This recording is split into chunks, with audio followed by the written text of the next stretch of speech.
الله الرحمن الرحيم. الحمد لله نحمده ونستعينه ونستغفره ونؤمن به ونتوكل عليه ونعوذ بالله من شرور أنفسنا ومن سيئات أعمالنا. من يهده الله فلا مضل له ومن يضلله فلا هادي له. ونشهد أن لا إله إلا الله وحده لا شريك له. ونشهد أن سيدنا ونبينا ومولانا محمدا عبده ورسوله أرسله بالحق بشيرا ونذيرا. أما بعد، فأعوذ بالله من الشيطان الرجيم. هدى للمتقين الذين يؤمنون بالغيب ويقيمون الصلاة ومما رزقناهم ينفقون. وقال تعالى: يمحق الله الربا ويربي الصدقات. وقال تعالى: لا يحسبن الذين يبخلون بما آتاهم الله من فضله هو خيرا لهم بل هو شر لهم سيطوقون ما بخلوا به يوم القيامة. صدق الله العظيم. رب اشرح لي صدري ويسر لي أمري واحلل عقدة من لساني يفقهوا قولي. درود شریف پڑھنے. اللهم صل على سيدنا ونبينا ومولانا محمد وعلى آل سيدنا ونبينا ومولانا محمد وعلى آله وبارك وسلم. محترم بھائیوں، بزرگوں اور دوستوں،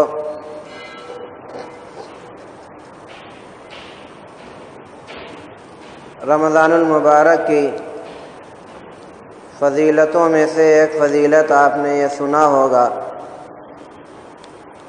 کہ اس مہینے میں فرض عبادت ادا کرنے کا اجر و ثواب عام دنوں کی بنسبت 70 گنا ملتا ہے، اور ایک نفل عبادت کرنے کا ثواب عام دنوں کی بنسبت ایک فرض ادا کرنے کے برابر ملتا ہے. اسلام نے جس طریقے سے نماز ایک فریضہ ہے، روزہ ایک فریضہ ہے، حج ایک فریضہ ہے، یہ سب چیزیں فرض ہیں، اسی طریقے سے ایک اہم ترین فریضہ زکوٰۃ بھی ہے. آپ کو بتلایا جا چکا ہے کہ یہ ایسا فریضہ ہے جس کا تعلق مال سے ہے.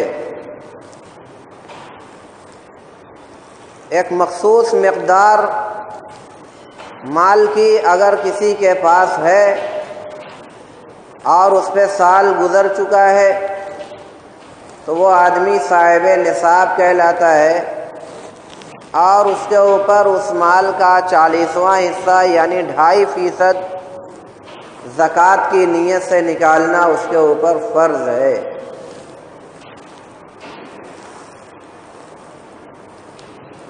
بہت ہی اہم ترین فریضہ ہے یہ.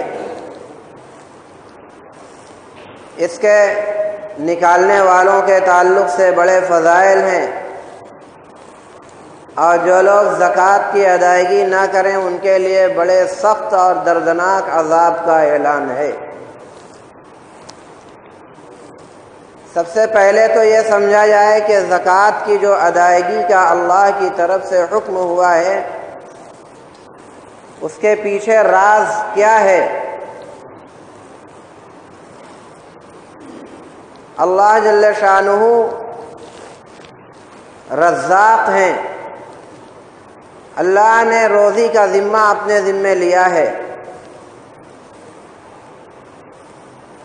جتنے بھی جاندار ہیں اس روئے زمین پر سب کو اللہ روزی عطا فرماتا ہے۔ انسان اشرف المخلوقات، اس کی روزی کا ذریعہ بھی تمام ذرائع سے اشرف و اعلیٰ، اور اللہ نے انسان کی روزی کا انتظام ایک ایسے نظام کے تحت کر دیا ہے کہ ہماری عقلیں حیران ہیں، انسان دنگ ہے کہ انسان کی روزی کا انتظام اللہ کی طرف سے کس نظام کے تحت ہو رہا ہے۔ آدمی ذرا غور کرے اور اللہ کے اس نظام کے اوپر تھوڑا فکر اور تدبر کرے تو سمجھ میں آئے گا کہ اللہ کا کتنا احسان بندے کے اوپر ہے۔ اس دنیا میں تمام انسانوں کو اللہ رب العالمین نے ایک دوسرے کا حاجت مند اور ضرورت مند بنا دیا، اور اسی ایک دوسرے کی حاجت پوری کرنے میں، ایک دوسرے سے اپنی ضرورت پوری کرنے میں اللہ تعالیٰ نے روزی کا انتظام فرمایا ہے۔ روزی حاصل کرنے کے مختلف ذریعے انسانوں کے دماغ میں اللہ نے پیدا کیے۔ کسی کے دل دماغ میں اللہ کی طرف سے یہ بات ڈالی گئی کہ تم تجارت کرو، وہ آدمی تجارت کرنے لگتا ہے، دکان کھول لیتا ہے اور شو روم اپنا بنا کر مارکیٹ کے اندر افتتاح اس کا کرا کے اس کے اندر بیٹھ جاتا ہے۔ کوئی آدمی ایسا ہے کہ اس کی ضرورت کچھ ایسے لوگوں سے وابستہ ہے جو اس کے بوجھ اٹھانے کا کام کریں۔ اللہ نے ویسے ہی لوگوں کو پیدا فرمایا، اب سماج کے اس طبقے کو وہ تلاش کرتا ہے جو اس کے گھر کے بوجھ کو، اس کے دکان کے ساز و سامان کو ادھر ادھر منتقل کرے۔ اس سے جو مزدوری ملتی ہے وہی اس کی روزی ہے۔ آدمی تجارت کرتا ہے، جو کاروبار کرتا ہے اس سے جو آمدنی ہوتی ہے وہی اس کی روزی ہے۔ اللہ نے کسی کے اندر دل میں یہ بات ڈالی کہ تم ملازمت کرو، کسی مدرسے میں پڑھاؤ، کسی اسکول میں پڑھاؤ، کسی کالج یونیورسٹی کے اندر پڑھاؤ، وہ بندہ جا کر پڑھاتا ہے، اور اس یونیورسٹی کے جو ذمہ داران ہیں، کالج کے جو ذمہ داران ہیں، اور جو اسکول اور مدرسے کے ذمہ داران ہیں، ان کو اللہ نے ضرورت مند بنا دیا ایسے لوگوں کا کہ جو اس کی ضرورت کو پوری کرے۔ ظاہر سی بات ہے کہ اعلیٰ درجے کی یونیورسٹی قائم کر دی جاوے، بہت بڑے مدرسے بنا لیے جاویں، اسکول اور کالج کھول لیے جاویں، ساری ضرورت کی چیزیں مہیا ہوں وہاں پہ، لیکن پڑھانے والا ایک بھی وہاں نہ پہنچ پاوے، تو ظاہر سی بات ہے کہ وہ یونیورسٹی اور ادارے کھولنے والا کس سے ان طلبہ کو تعلیم دلائے گا؟ تو ان لوگوں کو اللہ نے ان ٹیچروں اور مدرسوں کا ضرورت مند بنا دیا، وہ اس کے ضرورت مند، اور اللہ تعالیٰ نے ان ٹیچروں اور مدرسوں اور پڑھانے والوں کو ان ذمہ داروں کا حاجت مند بنا دیا۔ وہ اس کے یہاں جاتے ہیں اور جا کر اپنی ضرورت بتلاتے ہیں کہ بھائی میرے پاس یہ ڈگری ہے، میرے پاس یہ سند ہے، میرے پاس یہ ہے، یہ ہے، میں آپ کے ہاں یہ تدریسی خدمت انجام دے سکتا ہوں۔ اگلے کے دل میں یہ بات ڈالی جاتی ہے، اس کو وہ سلیکٹ کر لیتا ہے، اور پھر اس کے بعد وہ اس کا پڑھانے کا سلسلہ چل جاتا ہے اور وہیں سے اس کی روزی کا انتظام ہو جاتا ہے۔ ایک آدمی دکان کھولتا ہے تو دکان کھول کر صرف بیٹھ جانا ہی اس کے لیے کافی نہیں، جب تک کہ اللہ کی طرف سے لوگوں کے دلوں میں یہ بات نہ ڈالی جاوے کہ تم فلاں سامان اس دکاندار کے پاس جاؤ اور وہاں سے لے لو۔ ہم اچھے شو روم بنا لیں، اچھی عالیشان دکانیں بنا لیں، کئی لاکھ روپے کے اسٹاک دکان کے اندر رکھ لیں، لیکن پورے دن گزر جائے ایک بھی گراہک دکان کے اوپر نہ آوے، ظاہر سی بات ہے کہ ہم کئی پیسے کی آمدنی اس سے کر پائیں گے؟ تو تمام لوگوں کو اللہ نے ایک دوسرے کا حاجت مند بنایا۔ دکاندار گراہک کا حاجت مند ہے اور گراہک دکاندار کا۔ ظاہر سی بات ہے کہ شہر سے تمام مارکیٹ اور دکانیں ایک دن کے لیے بھی اگر کسی وجہ سے بند ہو جاتی ہیں تو تمام کے تمام لوگ اپنے اپنے گھروں میں اور اپنے اپنے جیب میں پیسے روپے رکھ کر پریشان ہیں کہ کوئی سامان خریدنے کے لیے ایک دکان نہیں، پیسے رکھ کر بھی آدمی پریشان۔ تو ایک دوسرے کا حاجت مند بنا کر اللہ نے روزی کا یہ نظام ایسا عمدہ بنا دیا کہ آدمی اس کے اندر غور کرے، فکر کرے، تدبر کرے تو اس نتیجے پر پہنچے گا کہ جب تک اللہ کی مشیت نہ ہو اور جب تک اللہ کی طرف سے دلوں میں بات نہ ڈالی جاوے ایک بھی پیسہ آدمی کما نہیں سکتا۔ ایک پیسے کی بھی کمائی اللہ کی مشیت کے بغیر ممکن نہیں۔ یہ باتیں اس لیے کہی جا رہی ہیں کہ جو لوگ پیسہ کما کر غرور اور تکبر میں مبتلا ہو جاتے ہیں ان کو یہ سوچنا چاہیے کہ اللہ تعالیٰ کی توفیق اور اللہ کی مشیت ہی کا یہ نتیجہ ہے کہ ہمارے پاس 4 پیسے آ گئے، ورنہ اللہ کی مشیت اور توفیق نہ ہوتی اور گراہک نہ آتے اور ضرورت مند نہ آتے تو ہم کچھ بھی نہیں کر سکتے تھے۔ تو یہ اللہ نے مال عطا فرمایا اور مالداروں کے مختلف طبقے سماج اور معاشرے کے اندر پیدا ہوئے۔ کوئی بہت کم درجے کا ہے، کوئی درمیانی درجے کا ہے اور کوئی بہت اعلیٰ درجے کا ہے۔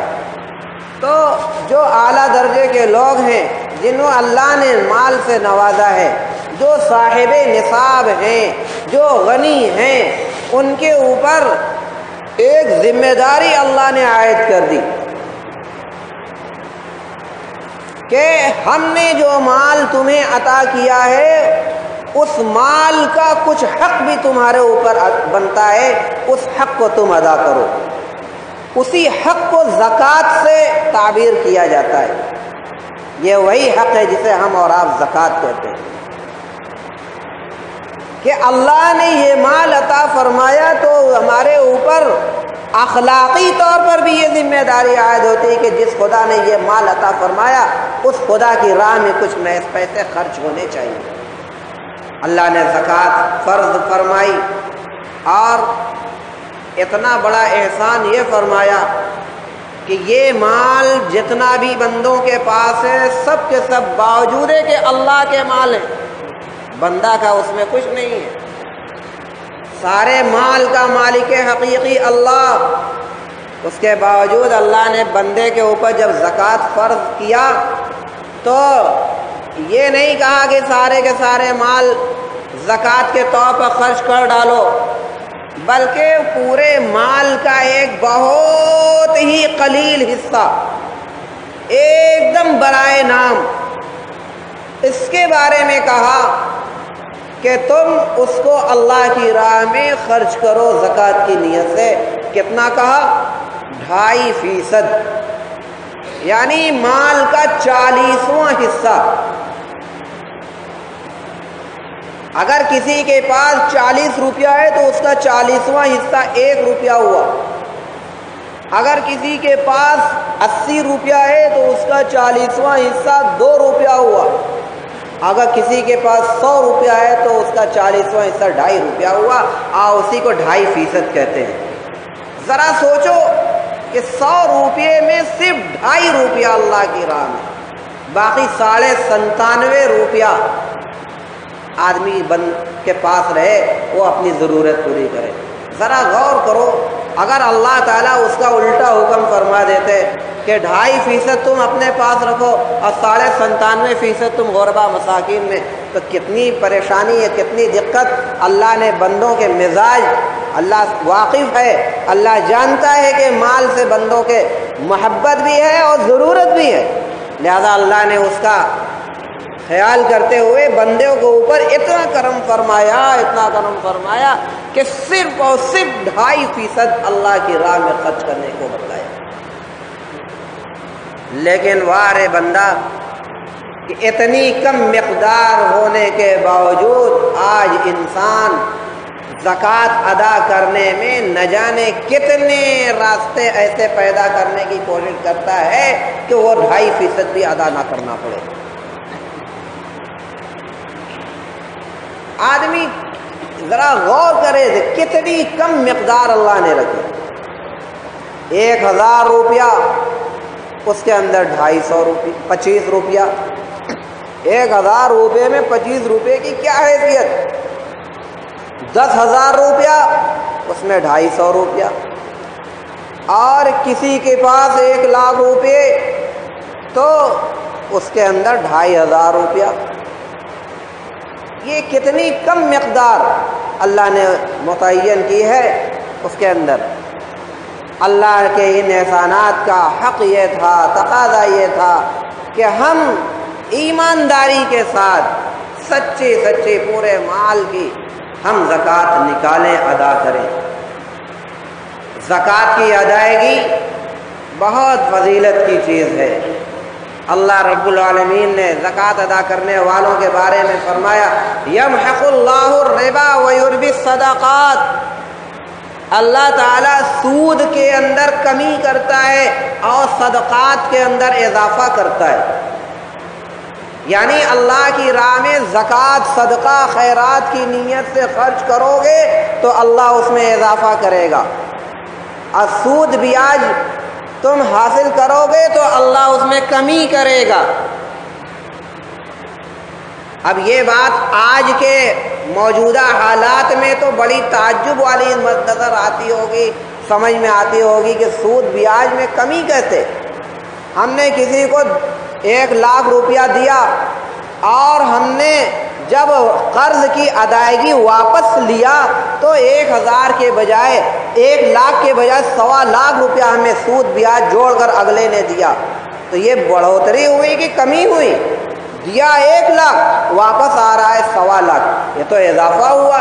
لیکن اللہ کہہ رہے یمحق اللہ الربا، اللہ سود کو گھٹاتا ہے، تو یہ گھٹا کی بڑھا، یہ تو بات عقل میں نہیں آ رہی۔ لیکن میرے بھائی، بات عقل میں آوے نہ آوے، اس کی تہ میں جائیں، ہم تاریخ کا مطالعہ کریں، سماج کے ارد گرد سود بیاج کھانے والوں اور سودی کاروبار کرنے والوں کی معاشی اور ان کی گھریلو زندگی کا جائزہ لیں تو ہمیں یہ بات کھل کر سامنے آ جائے گی کہ جو اللہ نے فرمایا وہی صحیح ہے کہ سود بیاج کا کاروبار کرنے والا اگرچہ بظاہر اس کے پاس مال لگتا ہے کہ بڑھ کر اس کے گھر میں آیا، لیکن اس مال کے اندر برکت نہ رہنے کی وجہ سے اس 1,00,000 1,25,000 روپے کے اندر اتنی بے برکتی اور نحوست کہ 50-60 ہزار روپے کے برابر اس 1,25,000 روپے کی حیثیت ہو جاتی ہے۔ لگتا ہے کہ 50-60 ہزار روپیہ ہے، یعنی 50-60 ہزار روپے میں جو ضرورت پوری ہونی چاہیے تھی 1,25,000 روپے اس کے برباد ہو گئے۔ ایک بات۔ دوسری بات ہے کہ سود بیاج کا کاروبار کرنے والا کسی آدمی کو بھی آدمی بتلا دے کہ سودی کاروبار کرنے والا ترقی یافتہ بھی ہو، کوئی نہیں بتلا سکتا کہ سود بیاج کا کاروبار کرنے والے ہمیشہ نحوست اور نقصان اور بربادی کے اندر دبے رہتے ہیں، کبھی بھی ان کو نہ اس میں برکت محسوس ہوگی اور نہ ان کو فائدہ۔ وقتی طور پر اگر کچھ چند فائدے چند روپے کے نظر آ جائیں اس کا کوئی اعتبار نہیں، اصل تو یہ دیکھا جاوے کہ جو پیسے اس کے پاس آ رہے ہیں اس کے اندر برکت کتنی ہو رہی ہے۔ اللہ کے یہاں تو برکت دیکھی جاتی، لیکن اس کے برعکس صدقہ اور خیرات آدمی خرچہ کرے. اگر کسی کے پاس 1 لاکھ روپیہ تھا، اس نے 2500 صدقہ زکوٰۃ کی نیت سے 2500 روپے نکال دے، بظاہر اس کے پاس 97,500 روپے، لگتا ہے کہ 2500 خرچ ہو گیا، کمی ہوئی، بظاہر کمی لگ رہی ہے، لیکن اللہ تعالیٰ کی طرف سے اخلاص اور نیک نیتی کے ساتھ زکوٰۃ خرچ کرنے والوں کے ساتھ ایسا معاملہ ہوتا ہے کہ خرچ کرنے کے باوجود اس کے مال کے اندر ایسا لگتا ہے کہ اضافہ ہو گیا. اتنی برکت اللہ کی طرف سے ہوتی ہے کہ تمام ضروریات پوری کرنے کے باوجود اس کے پاس پیسے اچھی مقدار میں، وافر مقدار میں باقی رہتے ہیں. اس کو حیرت ہوتی ہے، میری اتنی ساری ضروریات پوری ہو گئی، ابھی تک میرے پاس اتنے پیسے بچے ہوئے. تو بظاہر دیکھ کر لگتا ہے کہ پیسہ خرچ ہوا، لیکن اللہ کی طرف سے اس کے اندر برکت اتنی ڈال دی جاتی ہے کہ اس کی تمام ضروریات پوری ہونے کے باوجود اس کے پاس پیسے باقی رہ جاتے ہیں. وہ ساری ضروریات کیسے پوری ہو جایا کرتی ہیں؟ تو یہ زکوٰۃ ادا کرنے والوں کے حق میں یہ بشارت. اور جو لوگ زکوٰۃ ادا نہ کریں ان کے لیے بڑی ہی دردناک سزا ہے. ہاں، کیا فرمایا اللہ نے؟ لا يحسبن الذين يبخلون بما آتاهم الله من فضله خيرا لهم بل هو شر لهم.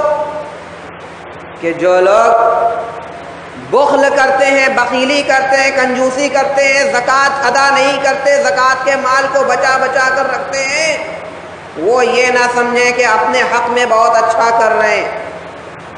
بل ہوا شر لہم، بلکہ یہ تو ان کے حق میں بہت برا ہے. کیا برا ہے؟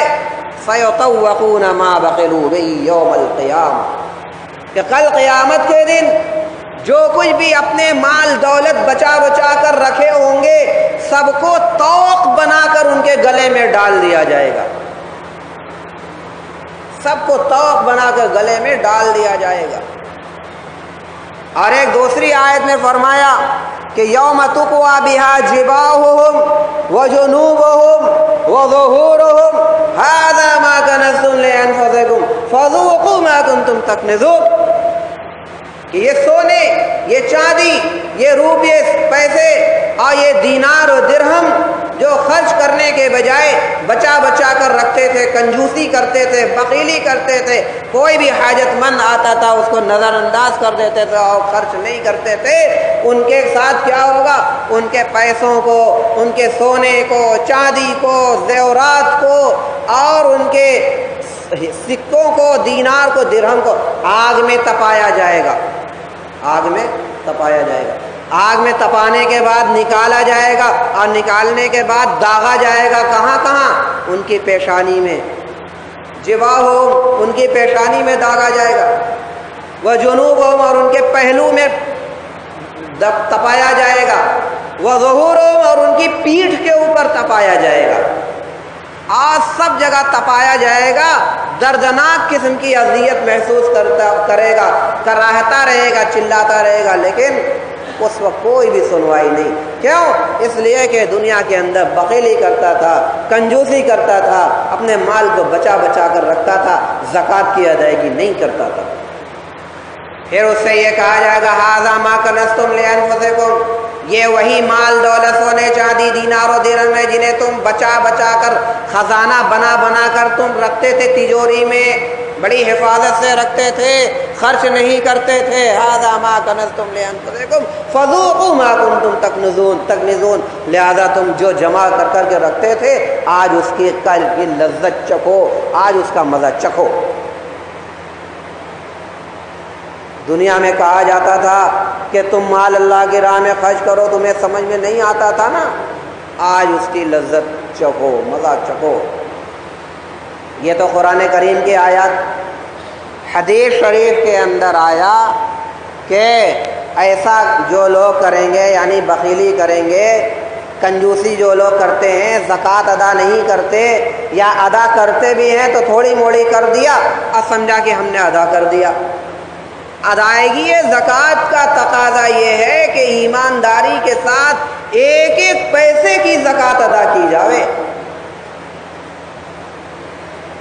زکوٰۃ کی ادائیگی میں کوتاہی کرنے والوں کے لیے حدیث میں آیا کہ ان سارے مال و دولت کو گنجے سانپ کی شکل میں بنایا جائے گا۔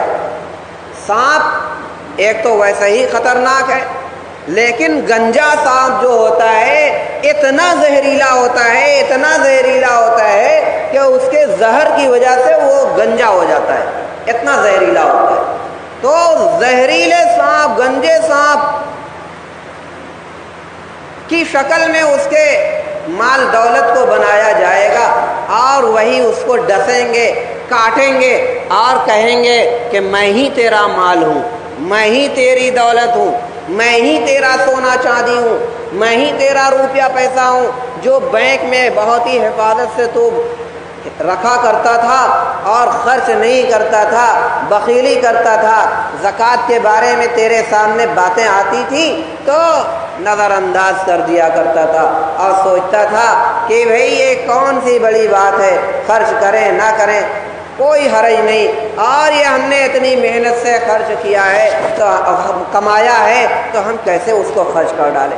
اس طرح کی باتیں جن لوگوں کے دل و دماغ میں آتی ہیں وہ اپنا انجام سوچ لیں، اور دردناک عذاب کے اندر یہ لوگ مبتلا ہوں گے جو زکوٰۃ کی ادائیگی میں کوتاہی کریں گے۔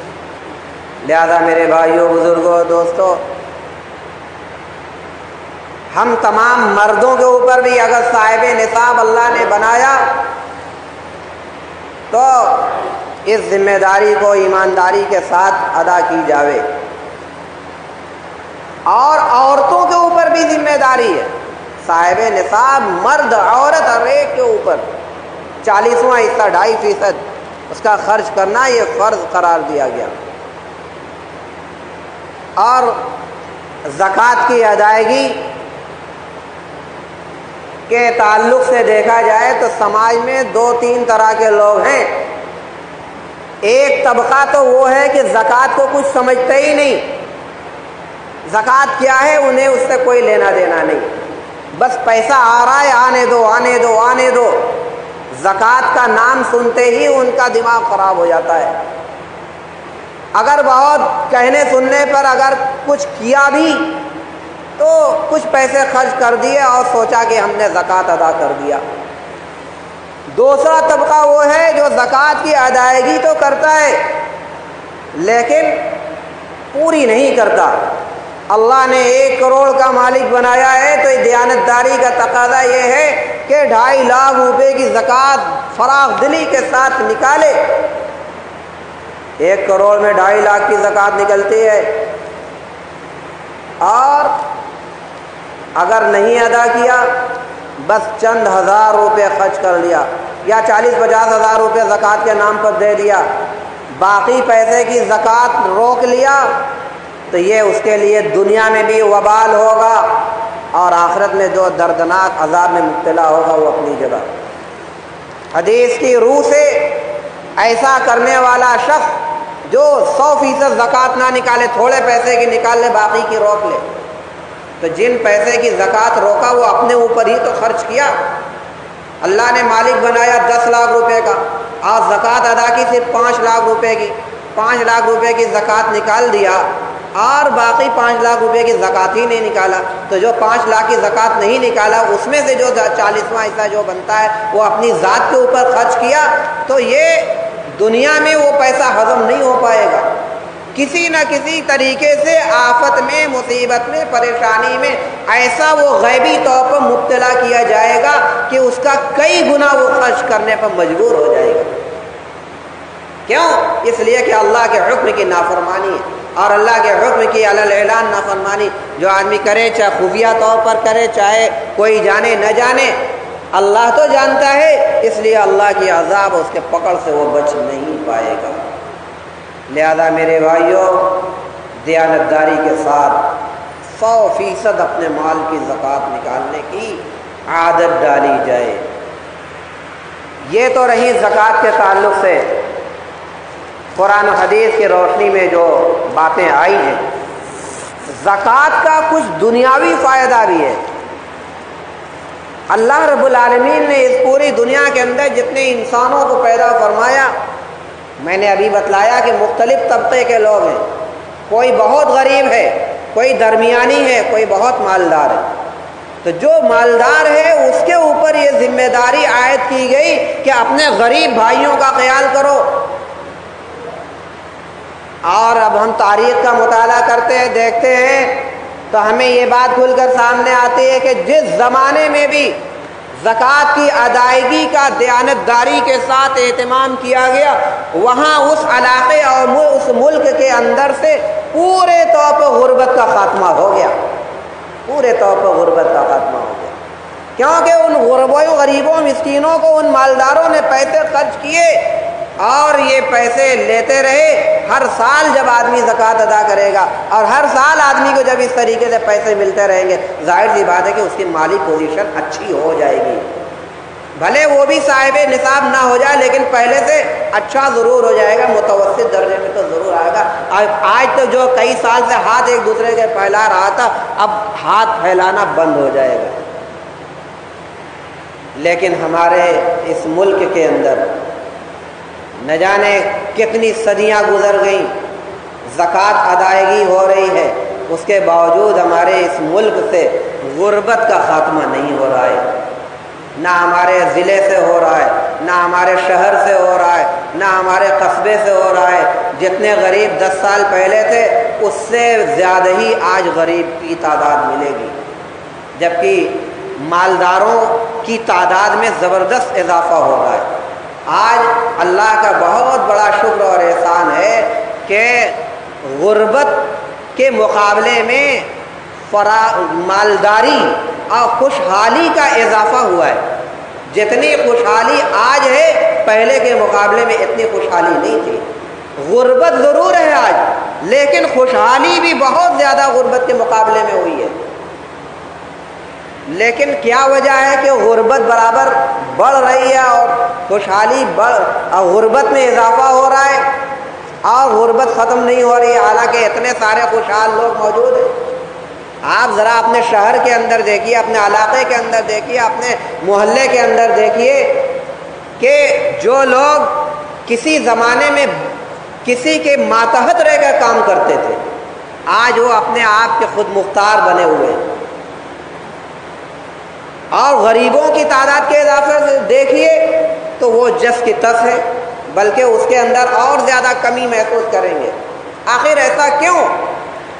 تو جب اس کی تہ میں جائیں گے، اسباب کا پتہ چلائیں گے اور اس کے اندر جائیں گے تو ہم اس نتیجے پہ پہنچیں گے کہ ہم زکوٰۃ کی ادائیگی میں کہیں نہ کہیں سے بددیانتی ضرور کرتے ہیں، کیونکہ 100% زکوٰۃ ادا کرنی شروع کر دیں اور ان تمام غریبوں اور مسکینوں اور بیواؤں اور یتیموں کے اوپر 100% خرچ کرنے لگیں تو آج کوئی شک اور شبہ ہے ہی نہیں کہ ان کی حالت کے اندر تبدیلی آ جائے۔ حالت کے اندر تبدیلی کیوں نہیں آ رہی؟ 2 وجہ ہے، یا تو ہم زکوٰۃ ادا کرتے ہی نہیں، اور اگر ادا کرتے بھی ہیں تو جہاں خرچ کرنا چاہیے وہاں چھوڑ کر ہم دوسرے تیسرے ٹھکانے زکوٰۃ کے پیسے کو لگا دیتے ہیں۔ جہاں زیادہ خرچ کرنے کی ضرورت ہے اس کو کوئی اہمیت نہیں دیتے، اور جہاں نہ بھی زیادہ توجہ دی جائے وہاں کام کسی طرح چل بھی جائے گا اس کے اوپر ہم زیادہ توجہ دیتے ہیں۔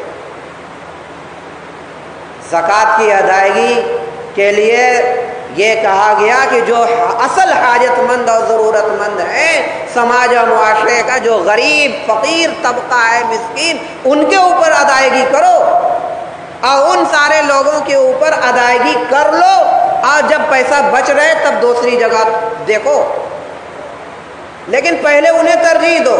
جو پڑوس میں ایک آدمی غریب مسکین رہ رہا ہے، کھانے کو اس کے پاس نہیں، بیوائیں مسکینیں محلے میں رہ رہی ہیں، علاقے کے اندر اتنے لوگ ہیں، ان کو چھوڑ کر آدمی دوسری تیسری ٹھکانے اپنے زکوٰۃ کی ادائیگی کرے؟ نہیں، سب سے پہلے اپنے غریب اور محتاج رشتہ داروں کے اوپر توجہ دی جاوے، علاقے کے لوگوں کو توجہ دی جاوے، اور جو زیادہ مستحق ہیں ان کو توجہ دی جائے۔ ان سارے لوگوں کو دینے کے بعد اب جہاں جی چاہے وہاں، بشرطے کہ وہ جگہ دینے لائق ہو، تو وہاں پہ دی جاوے، تحقیقات کر لی جاوے۔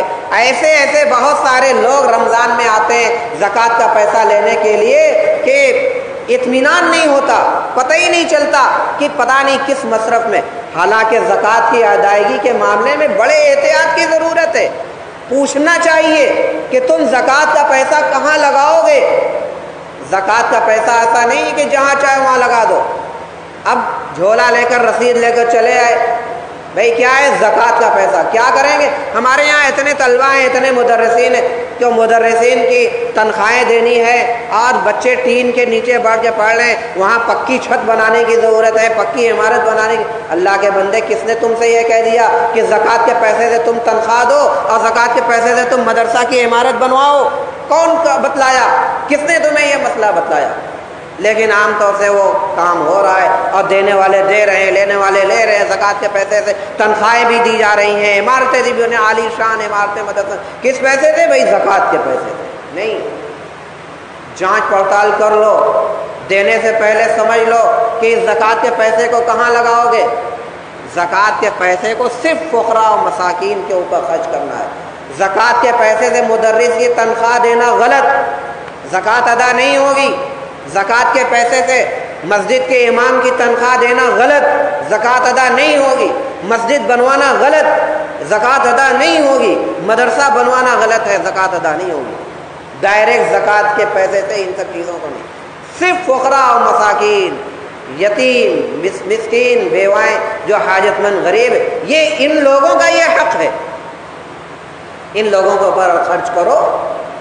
اور وہ مدرسے جہاں پہ یتیم رہتے ہیں، مسکین طلبہ حاصل کرتے ہیں تعلیم، تو ان مدرسوں کے اندر بھی خرچ کرو، جہاں کے بارے میں یقین ہو کہ ہاں یہ صحیح طریقے سے یہ خرچ کریں گے تو وہاں پہ خرچ کرنا چاہیے۔ لیکن بغیر تحقیق کے ہر آنے والوں کو زکوٰۃ کا پیسہ دے دیں، ایسا نہیں کرنا چاہیے، جب تک کہ تحقیقات نہ ہو جائے کہ ہاں صحیح معنی میں صحیح جگہ یہ خرچ کرے گا۔ اور زکوٰۃ کن لوگوں کے اوپر ہے؟ زکوٰۃ کا نصاب کیا ہے؟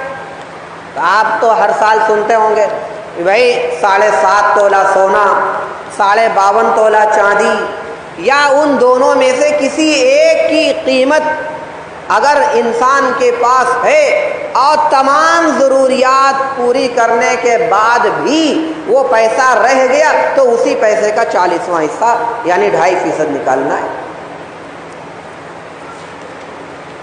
7.5 تولہ سونا، 7.5 تولہ یعنی آج کے موجودہ گرام کے اعتبار سے 87.5 گرام، 87.5 گرام، اور 52.5 تولہ چاندی موجودہ گرام کے اعتبار سے 612.5 گرام، 652 گرام کا 52.5 تولہ بنتا ہے۔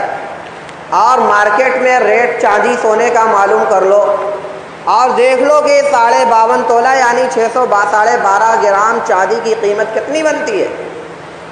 تو آج کی ڈیٹ میں، آج معلوم کیا گیا تو آج کی ڈیٹ میں 46 روپیہ 5 پیسہ 1 گرام چاندی کی قیمت ہے آج کے مارکیٹ میں۔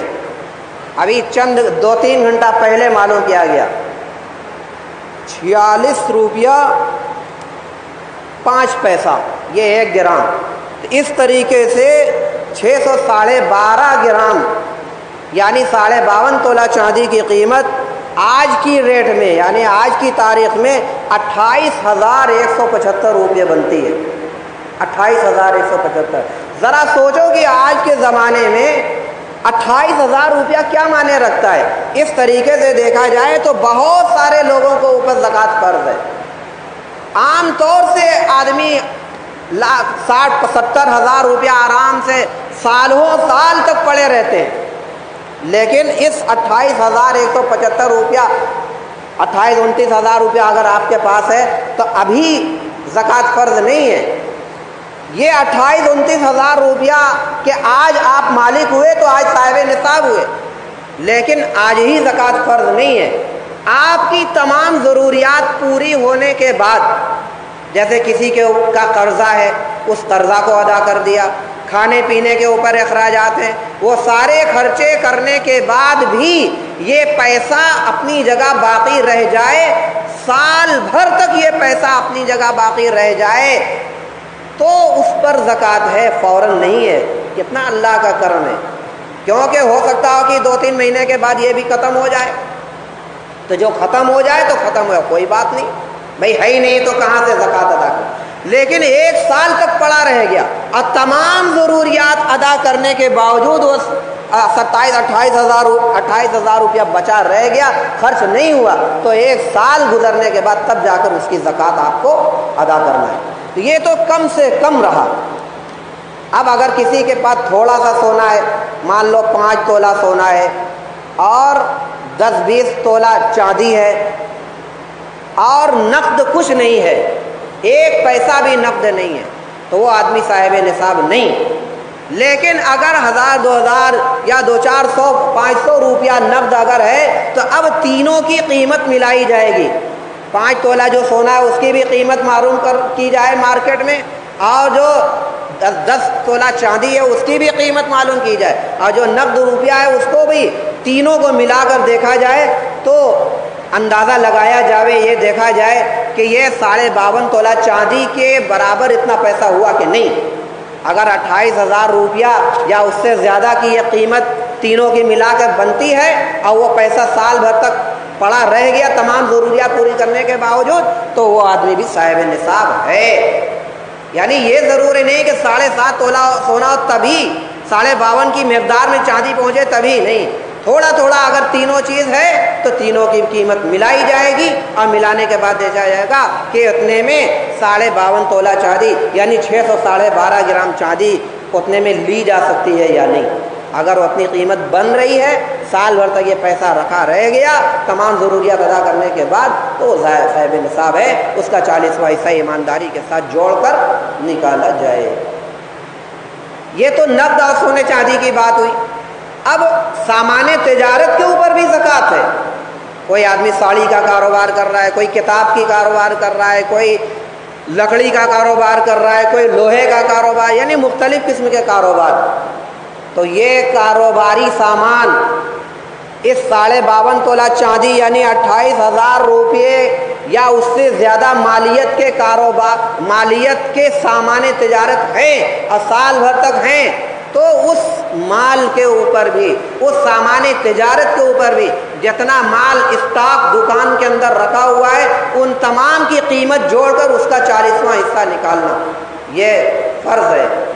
نقد کی بھی زکوٰۃ نکالی جاوے اور جو سامان بیچ رہا ہے اس کی بھی، کوئی برتن بیچ رہا ہے، کوئی زیورات بیچ رہا ہے، کوئی پتھر بیچ رہا ہے، کوئی کچھ بیچ رہا ہے، کوئی کچھ بیچ رہا ہے، تو سامان تجارت جتنا دکان میں اسٹاک ہے سارے اسٹاک کی قیمت معلوم کرو اور دیکھو کہ وہ 52.5 تولہ چاندی یعنی 28,000 روپے کی مالیت تک پہنچ رہا ہے نہیں۔ اگر 10-20 ہزار تک پہنچ رہا ہے تب نہیں، 28,000 سے زیادہ پہنچ رہا ہے، سال بھر تک وہ ہے اور تمام ضروریات پوری کرنے کے بعد بھی وہ ہے اور تمام قسم کے قرضے وغیرہ ادا کر چکے، اب سب پیسہ بچا، مال تجارت بچائے، تو اس کا 40واں حصہ زکوٰۃ کے طور پر نکالنا فرض ہے۔ اگر زکوٰۃ اس کی نہیں نکالی جائے گی تو کسی نہ کسی طریقے سے غیبی طور پر وہ خود ایسا نقصان ہوگا کہ سوائے حسرت اور افسوس اور پچھتانے کے کچھ ہاتھ نہیں لگے گا۔ لہذا زکوٰۃ کی ادائیگی کے معاملے میں میرے دوستوں بزرگوں خوب دھیان دیا جاوے۔ گھر کے اندر جو عورتوں کے استعمالی زیورات ہیں، عام طور سے لوگوں کے دل دماغ میں یہ بات رہتی ہے کہ استعمالی زیورات کے اوپر زکوٰۃ نہیں، حالانکہ ایسا نہیں ہے۔ زیورات چاہے استعمالی ہوں چاہے رکھے ہوئے ہوں، ہر حال میں اس کے اوپر زکوٰۃ اگر نصاب کے اوپر پہنچتے ہوں تو ان کی ادائیگی ضروری ہے۔ اسی طریقے سے قرض، دیکھو قرض کی 2 قسمیں، ایک قرض تو یہ ہے کہ آپ کے اوپر کسی اور کا ہے، تو آپ صاحب نصاب بھی ہیں اور مقروض بھی ہیں، آپ کے اوپر 5 لاکھ روپیہ آپ کے اوپر پاس موجود ہیں اور 2.5 لاکھ روپے دوسرے کا آپ کے اوپر قرض ہے، تو مسئلہ یہ ہے کہ 5 لاکھ کے اوپر زکوٰۃ نہیں ہے، پہلے 2.5 لاکھ جو دوسروں کا باقی ہے آپ کے اوپر، وہ 2.5 لاکھ کی قرض ادا کرو اور 2.5 لاکھ قرض ادا کرنے کے بعد جو 2.5 لاکھ بچے وہ 2.5 لاکھ روپے کی زکوٰۃ ہے، ہاں پورے 5 لاکھ کی نہیں ہے۔ اور دوسری قسم یہ کہ آپ کا پیسہ دوسرے کے اوپر ہے، 5 لاکھ روپے کے آپ گھر مالک ہیں، نقد آپ کے پاس موجود ہے، لیکن 2.5 لاکھ روپیہ دوسرے کے اوپر آپ کا ہے، اور وہ قرض ایسا ہے کہ ملنے کی پوری امید ہے، ڈوبا ہوا نہیں ہے، تو اس کی 2 شکل ہے۔ ایک شکل تو یہ ہے کہ آپ اس کی بھی زکوٰۃ نکالیں، یعنی 2.5 لاکھ جو دوسرے کے اوپر قرض ہے وہ بھی، آپ 5 لاکھ جو اپنے 7.5 لاکھ کی نکالیں، ایک تو یہ۔ اور دوسری شکل یہ ہے کہ 5 لاکھ جو آپ کے پاس ہے اس کی تو آج نکال لیں، 2.5 لاکھ جو کل ملے گا، کسی دن ملے گا، تو اس کی زکوٰۃ بعد میں نکال لیں۔ مان لو 1 سال بعد نکلا، 1 سال بعد ملا، تو اگلے سال دونوں سال کی زکوٰۃ نکالنی پڑے گی، ایک تو جس سال ملا اس سال کی، اور دوسرے پچھلے سال کی بھی۔ یہ رمضان 1437 چل رہا ہے، آج آپ کے پاس 5 لاکھ روپیہ ہے اور 2.5 لاکھ روپیہ دوسرے کے اوپر، تو اس سال تو آپ 5 لاکھ کی نکال دیجئے، اگلے سال آتے آتے وہ 2.5 لاکھ مل گیا، اب اگلے سال آتے آتے 1438 میں آپ 7.5 لاکھ روپے کے مالک ہو گئے، تو آپ 7.5 لاکھ روپے کی زکوٰۃ تو نکالیں گے ہی، جو 2.5 لاکھ روپیہ اور ملا ہے پچھلے سال نہیں نکالے تھے تو اس کی نکالنا ہے۔ اس طریقے سے آپ کو 10 لاکھ روپے کی زکوٰۃ نکالنا ہے۔ اگر 2-3 سال گزر جائے، 2-3 سال بعد ملے تو 2-3 سال کی، 5 سال کے بعد ملے تو 5 سال کی نکالنا ہے۔ تو بہتر یہ کہ ہر سال نکالتے رہو، ہاں ایک ساتھ نکالیں گے تو بہت ساری رقم خرچ کرنے میں دقت ہوگی، احتیاط یہ کہ ہر سال نکالتے رہے، جب ملنے کی پوری امید ہے تو نکالتے رہو، اور بالکل ڈوبا ہوا قرض ہے، ملنے کی کوئی امید نہیں، تو اس کی بات الگ ہے۔ تو یہ قرض کے تعلق سے یہ معاملہ ہے کہ قرض کے معاملے میں بھی زکوٰۃ ہے۔ زکوٰۃ کے تعلق سے اور بھی کچھ ضروری مسائل ہیں، انشاءاللہ اگلے جمعہ کو اگر کچھ وقت ملا تو آپ کے سامنے باقی باتیں آئیں گی۔ اللہ تعالی ہم تمام لوگوں کو کہنے سننے سے زیادہ ان ہدایات پر عمل کرنے کی توفیق مرحمت فرمائے۔ فخر احمد صاحب اس وقت دہلی میں زیر علاج ہیں، کوئی صاحب ہیں بیمار ہیں، اللہ تعالیٰ سے دعا کی جاوے کہ انہیں بھی، اور اسی طریقے سے ظہیر انور صاحب ایک صاحب ہیں، ان کی اہلیہ بھی طبیعت ان کی خراب ہے، ان کے لیے بھی آپ حضرات سبھی لوگ دعا فرمائیں۔ ان تمام بیماروں کو اللہ تعالیٰ شفاء کاملہ عاجلہ نصیب فرمائے اور خیر و عافیت کا ہر ایک کے ساتھ معاملہ فرمائے۔ اللہم صلی علی سیدنا و نبینا و مولانا محمد وعلی آل سیدنا و نبینا و مولانا محمد وعلی آلہ وبارک وسلم۔ ربنا آتنا فی الدنیا حسنۃ وفی الآخرۃ حسنۃ وقنا عذاب النار واعف عنا واغفر لنا وارحمنا انت مولانا فانصرنا علی القوم الکافرین۔ وصلی اللہ تعالی علی خیر خلقہ محمد وآلہ واصحابہ اجمعین برحمتک یا ارحم الراحمین۔